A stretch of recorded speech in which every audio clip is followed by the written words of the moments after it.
कार्तिक महीना दामोदर महीना जो कि है मेरे नारायण मेरे कन्हैया मेरी राधा रानी का बड़ा ही प्रिय। तो कार्तिक महीने में उनके सारे ही भक्तों ने बड़े ही प्रेम से कार्तिक स्नान, दीपदान, नदी तालाब के पास दीपदान, नदी तालाब पवित्र नदियों में स्नान आदि किया।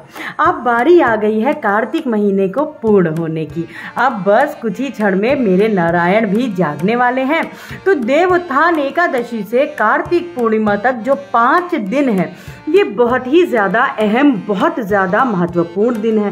किन लोगों के लिए ज़्यादा महत्वपूर्ण दिन है, आज के इस वीडियो में मैं आपके साथ में शेयर करूंगी कि भीष्म पंचक दिन क्या है। तो चलिए शुरू करते हैं ब्लॉग को। हरि बोल।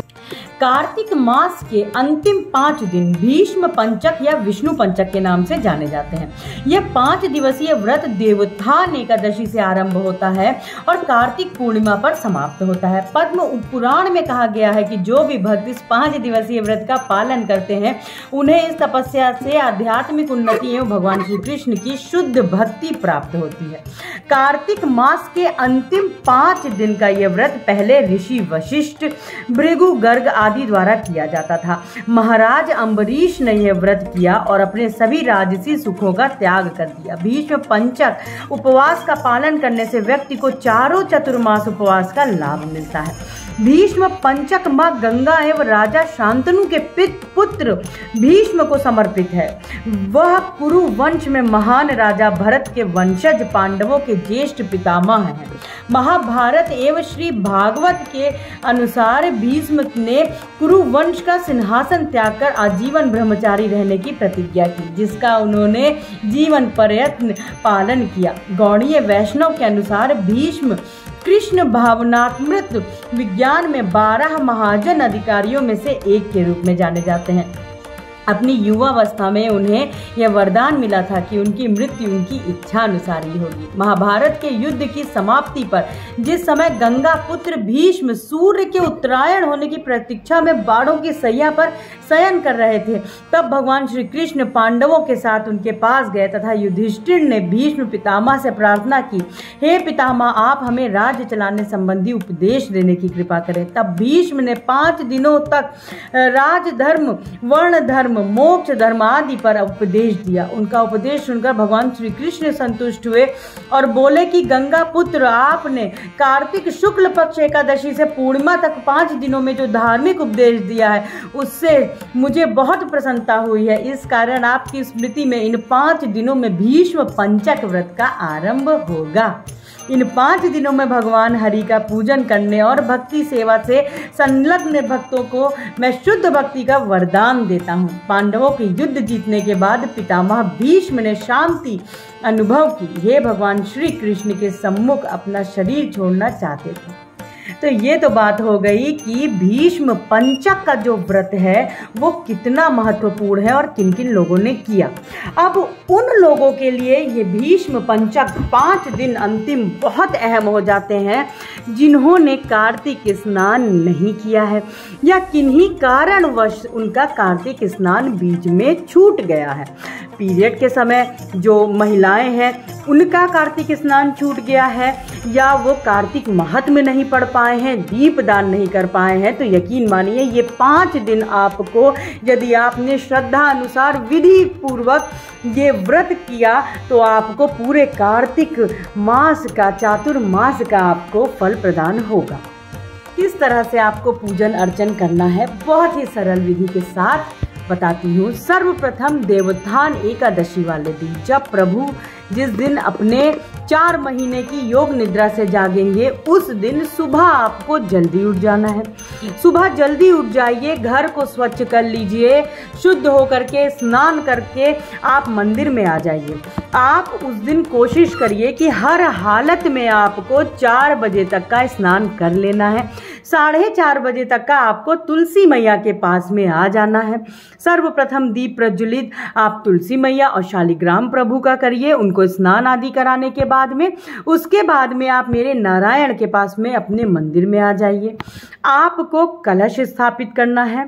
5 दिन का आप कलश स्थापित करिए आप चाहें तो अखंड ज्योत भी प्रज्वलित कर सकते हैं और प्रभु के सामने आपको लेना है संकल्प कि आप 5 दिनों में आप जो भी संकल्प लेना चाहते हो, आप 5 दिन, देखिए कोई ज़रूरी नहीं है कि आप 5 दिन उपवास ही करें। आप 5 दिन दीपदान का संकल्प ले सकते हो, आप 5 दिन कार्तिक स्नान का संकल्प ले सकते हो, आप 5 दिन प्याज लहसुन त्यागने का संकल्प ले सकते हो, आप 5 दिन अपने घर के पास में 5 दीपक जलाने का संकल्प ले सकते हो, आप चावल त्यागने का संकल्प ले सकते हो। आप कुछ भी अपने शरीर के अनुसार, यदि आप 5 दिन उपवास नहीं कर सकते हो तो आप इस तरीके से सरलता से संकल्प ले सकते हो। नहीं तो आप यदि 5 दिन उपवास कर सके तो आप 5 दिन विधिवत उपवास करिएगा, सुबह जल्दी उठ जाइएगा, कार्तिक स्नान करिएगा, दीपदान करिएगा, मंदिर में दीपदान करिए, अपने मंदिर में दीपदान करिए, लड्डू गोपाल के समक्ष दीपदान करिए, आप नदी तालाब पोखर पे दीपदान करिए, आकाश दीपदान करिए, गंगा मैया पवित्र नदियों पे दीपदान करिए।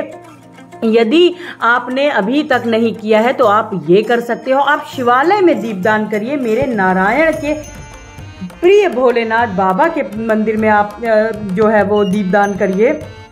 आप इस प्रकार से संकल्प ले लीजिए। इन 5 चमत्कारिक दिनों में आपने यदि कार्तिक महात्म्य नहीं पढ़ा है तो आप चाहे तो आप इन 5 दिनों में ही कार्तिक महात्म्य भी पढ़ सकते हैं, विष्णु सहस्त्र नाम का जाप कर सकते हैं, मेरी राधा रानी का आप नाम जप का माला जप की शुरुआत कर सकते हैं। किन्हीं कारणवश यदि आप अभी तक एकादशी का उपवास नहीं रखते हैं लेकिन आपके मन में है कि आप उठाना चाहते हो व्रत, तो आप देवोत्थान एकादशी से, जो बड़ी एकादशी से आप एकादशी का व्रत भी उठा सकते हो। ये 5 दिवस, जो ये 5 दिन का व्रत होगा, आपकी जो पूजन अर्चन होगी, यकीन मानिएगा मेरे नारायण को बहुत प्रिय है।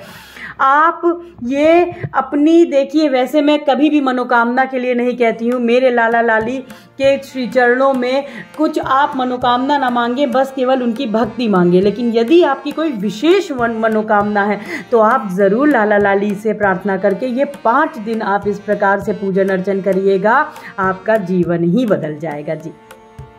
इस प्रकार से आपको 5 दिन पूजन अर्चन करनी है और सबसे अहम विष्णु सहस्त्र नाम का जाप कर सकते हो, आप नाम जप कर सकते हो। जो चीज़ें आप कार्तिक महीने में नहीं कर पाए हो वो इन 5 दिनों में ज़रूर करिएगा। ये 5 दिन खाली मत जाने दीजिएगा। तो बड़े ही सरलता से आप दीपदान हो गया, आप अखंड दीपक प्रज्वलित कर सकते हो, तुलसी मैया के पास कर सकते हो, श्री हरि विष्णु के पास में कर सकते हो, लाला के पास में कर सकते हो जी। तो आशा करती हूँ, और दीपदान जो आप करोगे वो आप तिल के तेल का कर सकते हो, आप घी का भी कर सकते हो शुद्ध, और आपको जो अखंड ज्योत प्रज्वलित करनी है वो आप तिल के तेल का कर सकते हो, प्रभु को अति प्रिय है।